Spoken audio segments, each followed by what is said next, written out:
I now introduce to you the 2010 ISSSEEM President Charles Tart, who will begin our next few days of dialogue, learning, and discovery. Charlie, we are honored to have you as our president, and fellow ISSSEEMians, please help me welcome a truly superhuman, who, by the way, looks really good in a red scholastic robe, Charlie Tart.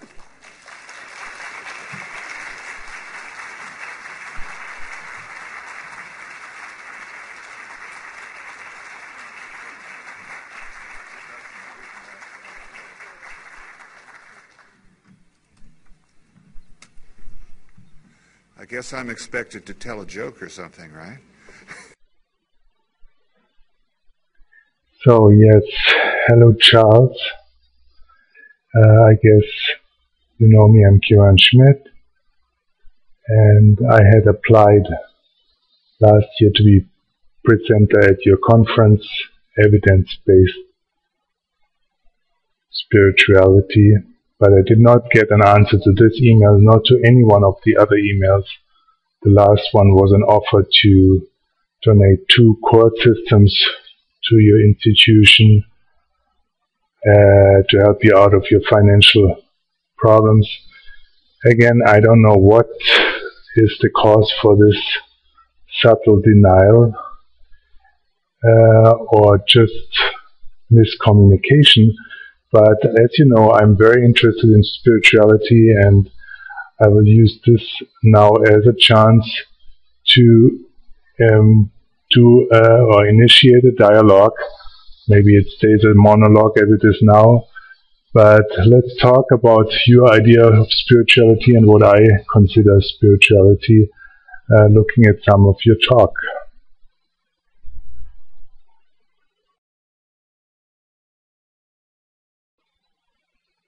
Hours, and I have 900 slides, and not quite, but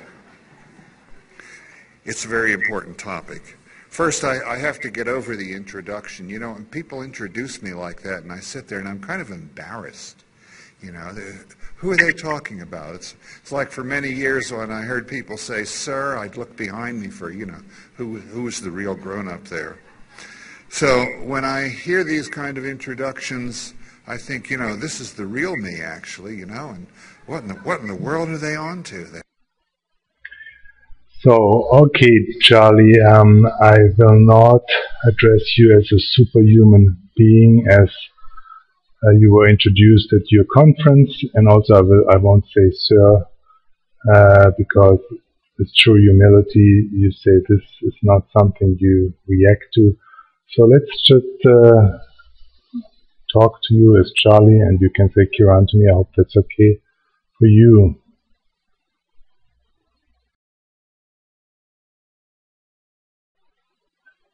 This is a place for support. I'm also lucky to be a part-time faculty member at the Institute of Transpersonal Psychology in Palo Alto. It's kind of fun, actually. Most of the faculty there are so far out that I tend to be the conservative to say, do we have any evidence for this? I mean, I know it intuitively feels right, but do we have any evidence? Can we actually do something to make it happen? So that's fun. So I'm also going to thank the other keynote speakers in advance for any ideas they have for developing an evidence-based spirituality. Okay, let's get into the actual material of this. I got to be careful about that word material. I may get into trouble. Our situation today, we have it is oversimplification, of course, but we have 2 major options on how you live your life. We have religions, most of whom they try to soft pedal it a little bit, basically say, we have the truth and you better do it the way we tell you to do it or you're going to go to hell. And just to make things more interesting, we have a very heavy materialism where people think that science has proven that all religion and spirituality are pure nonsense, so if you do any of that first stuff, you're wasting your time. That doesn't make life easy. Where we want to go is a more evidence-based, rational-based spirituality where you can say things like research has shown that for people of type T, Spiritual practice X leads to general happiness and 75% growthful spiritual experience, but people of type U shouldn't do that particular practice because it makes them more neurotic. Wouldn't it be nice to have that advice instead of commit 20 years to this particular spiritual path and maybe something nice will happen? That's the rational approach, okay? And I get hung up on rationality, but of course I don't want us to forget that there's more to it than just the... Yeah, so, Charlie, it's true, we have to remember that there's more to it. But what started me to say I have to, or I want to spend some time on making this video is when you started this whole talk with, as you say, two oversimplifications. You define religion, or say religion is something that says it has the truth, the true belief, and you should obey it or to go to hell. That's the idea. Yeah, you don't say it's just an idea. It's an oversimplification. But you start with this idea, this as the basis to go to something else. So you start with an oversimplification as the basis. Same with materialism. You say it's just eat, drink, be merry, for tomorrow we die. So you start with two oversimplifications and say you want to go somewhere to an evidence-based spirituality where we know what's right for the individual. But it's missing for me two things: a definition, what you think is the basis we start with, and what's the direction we want to go to. So you say you start with religion on one side and with materialism on the other side, without defining it. In your end of materialism, you give what you think is a par excellence example of an evidence-based spirituality. In the other video I recorded also and have on our website. And there you quote a Hungarian researcher who did 100 years ago cut off some pieces of skin and fur from some rats, then put those poor rats into paper bags and put the paper bags into the hands of hands-on healers, and you show the recordings they made from the results were that those rats who had been hurt first and then be put into plastic or in paper bags and into the hands of hands-on healers, they were healing faster than those who were not put into paper bags and into the hands of healers. So this is for you evidence-based spirituality par excellence. And you use something 100 years ago in Hungary. So this is one side that I don't know what you mean with spirituality. The other thing is that you start with religion based on the stereotype, or basically it's a monotype, of religion being dogmatic, having one truth, and die for this truth and go to hell if you're not part of us. And you see, this is a very dangerous way to start, and it appeals for people who don't think, because all America, not all America, but the army goes out to actually reinforce exactly this oversimplification, that there's nations out there that follow one religion, that do not allow any other thought, any other individual belief, as of course America is the perfect land of freedom, where everybody can create their own church, can have make their own titles, can create their own universities, create their own belief systems. So the army goes out to fight in places for the freedom of other nations, because it's based on this oversimplification that religion means that we have the truth, obey it, or go to hell. So would be good if you define religion, because there's really a whole spectrum. One spectrum is those who maybe follow this, the others like Bach or Vivaldi or many saints. They have created our world as it is because of religion. Because there was religion, we have most of the art we have now, and so it's a whole spectrum. And this is, I was missing very much, to start not with an oversimplification, but with a definition of what it means religion and what it means spirituality.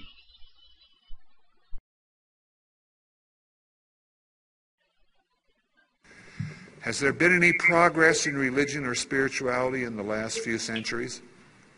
I like to give this to spiritual leader friends. It bugs the hell out of them. Now, I don't mean does denomination X have more members than it used to. I mean, are more people experiencing the peace that passeth understanding? Are more people getting enlightened than used to? Certainly there's been a lot of progress in a lot of other areas of life, but has there been any in religion, spirituality? Keep that question in the back of your mind. And if that's another very much oversimplification to think that spirituality, the progress of spirituality and religion could be measured in an effect on the masses. Spirituality and true effect of religion is always an individual process. And it's difficult to understand in a culture like America that's so based on the idea that everybody should get the same. That's good for Walmart, and this is good for getting Coke and iPod, but it's not working for spirituality and religion. It did not work, and it will never work. And sorry, that's not an American idea.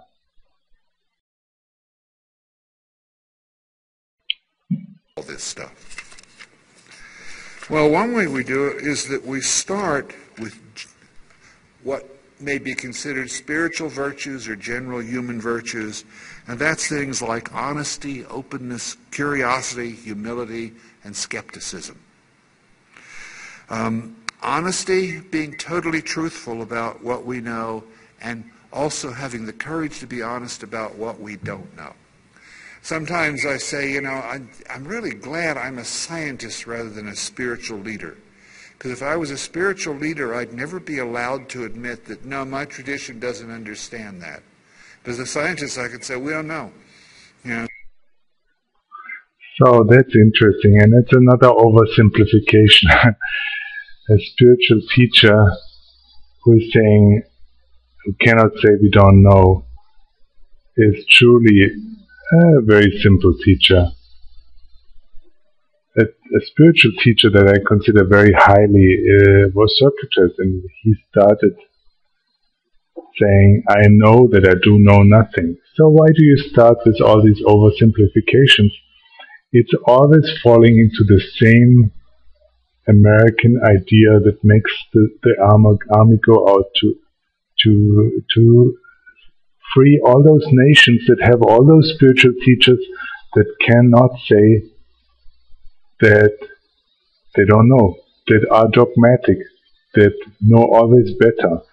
And you say, as a scientist, it's easy to say you don't know. And again, look at reality. How much of science today says we don't know? Which are the scientists that are easy in saying the knowledge we have is very limited? Don't you see, it's not about religion or versus scientism. It's a religion that is either very limited based on simplification, like your talk, or science based on simplification, like your talk, or religion that is open to the unknown, science is open to the unknown, and that is being brought forward by people who can endure the not knowing, the uncertainty, the unpredictable. And exactly this is what is my special approach to science and also to healing and to life, that we have to find a new attitude that we can live without formalism, without protocols, even without evidence, that we can live out of the moment without having, as you say, the time to prepare this talk. You said it took you 6 months to prepare and you want to have it perfect. Perfectionism is exactly the problem that we have today, that we want to have it right and we want to be sure it's the best we can do, and then it leads eventually, when we are older, to this problem of the inability to say, I don't know. So I think it's not a problem of religion versus science. It's a problem versus perfectionism versus openness to change and to the unpredictable, to the coincidence.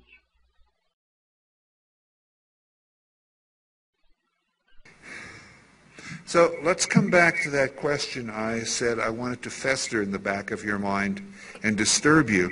Has there been any progress in religion and spirituality? And there's been some exceptions. One of these I think is going to come out in Shinzen's Young Talk in an hour or two. But by and large, I'd say there's been no progress. Spiritual systems are still stuck where they were hundreds, if not thousands of years ago. Why? Well, in the first place, you're not allowed in most systems to observe just anything. Hello, don't go out on me, pointer.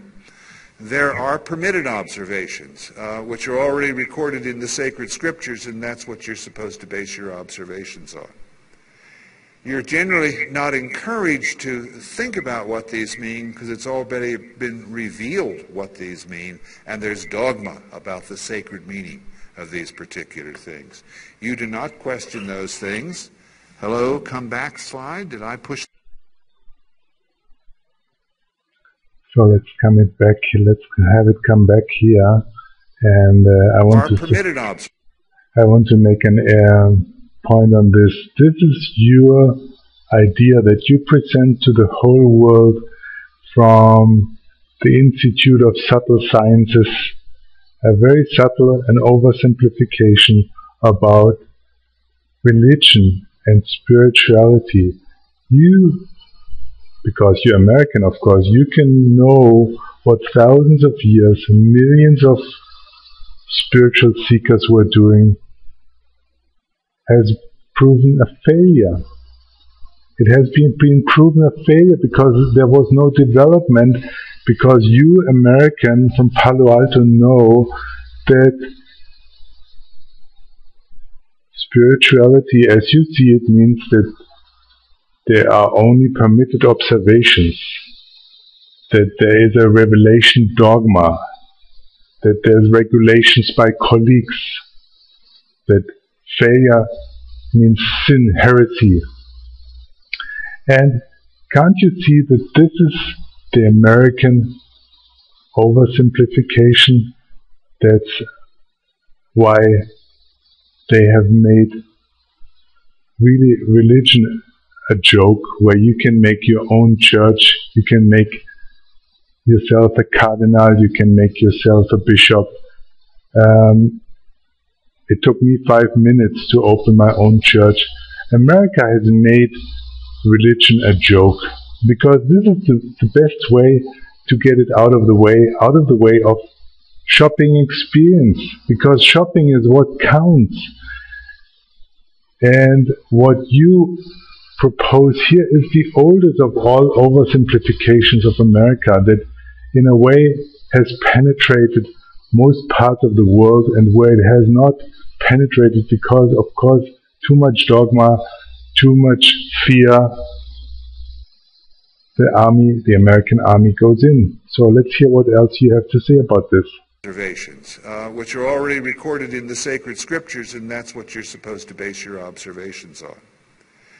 You're generally not encouraged to think about what these mean because it's already been revealed what these mean, and there's dogma about the sacred meaning of these particular things. You do not question those things.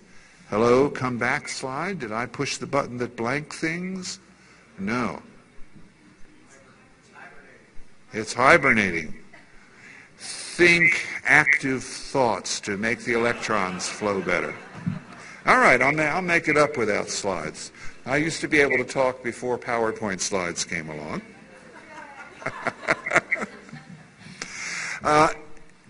You're not particularly encouraged to test dogma in spirituality. To want to test it is probably a sign of heresy or a sign that you don't have enough faith. And instead of, a kind of honest comparison of your experiences and understandings and so forth with other people, there are authorities who tell you how you should understand things. The cavalry is coming to the rescue. Hopefully. Okay. Given the wonderful way Melinda sang last night, I'm sure she can make the slides work. One of my fantasies is world spiritual leaders getting together and honestly communicating with each other what they don't understand and how they might take some hints to each other. They can't do it when there are followers around, of course, because they have to appear infallible. Again, it goes back to the fact that I feel lucky as a scientist. I don't have to appear infallible. So that's really, again, another oversimplification, again, repeating yourself in only 20 minutes twice, that you as a scientist don't have to be seeming infallible, but that followers of religious leaders have to look perfect. And you see, you're just reinforcing what America is really sick of now, that they think they have freedom, they have total choice more than any other part of the world, and they are going out to bring it to other parts of the world. And it's such a contrast to my situation, where I have applied to just speak at your conference and have not received even an answer. And on the other hand, I get an open invitation by what you, of course, would consider the most conservative of all organizations in the world, which is the Catholic Church, to become not only a member, not even this. No, I was invited to become the Grand Master of the old Order of the Knights Hospitaller, which is given to somebody who is not even a Catholic himself, who has never proven to be dogmatic, to be a true follower, who has not even been asked to become a Catholic. And can you see that the parody of this whole situation? Your organization that wants many people to believe they are at the forefront of knowledge and of openness, of subtlety, of science, of information, of energy. You are basically cutting out those you don't like and that don't call you a superhuman being or call you sir. And just think about it. It's the reason why America will have to face a lot of pain now to come down from this high Ross and see that they have brought some openness to the world, but now it comes from a point of vanity, of leading the world to salvation, of individualism and freedom, and the ability to have as much information as you want and as much physical goods as you want. And this aspect of evidence-based spirituality is just another form of subtle materialism, because matter can be evidence-based for large numbers, but spirituality and spiritual experience is always a unique individual process that's the result of years of trial, not of studying books, not spending time in libraries, not preparing PowerPoint presentations, but an inner work that deals with the polarities and allows coincidence and allows to become open to the unknown, to the unpredictable, to something that can manifest on this level only if we are not left-brain evidence-based, if we leave open a door for the unknown, the unpredictable.